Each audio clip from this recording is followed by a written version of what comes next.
What makes Magnus so good? What are the various aspects of his game that make him so good? I think for Magnus, he just, that in the end games, if you get there, he's not going to blunder. That's the first thing. So if you reach an end game, he's not going to make a mistake. He obviously plays great openings, and there's just really no defined weakness that he has. There's no weakness that I can think of very specifically. There are many times where players actually out prepare him in the opening phase, but as soon as they're on their own and they have to think, very oftentimes they'll make mistakes.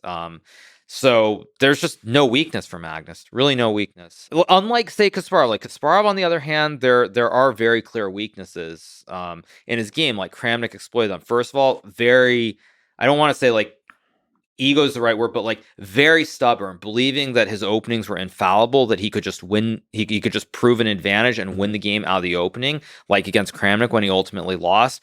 Also, generally not a great defender either, very strong tactically. But if he was in positions that were defensive, he would make mistakes and lose in end games, like he did in one of those games in the World Championship against Kramnik. So there were very clear defined weaknesses in Kasparov's game. Whereas like Magnus, there are no clearly defined weaknesses. Maybe he doesn't like being attacked. Maybe that's the one thing.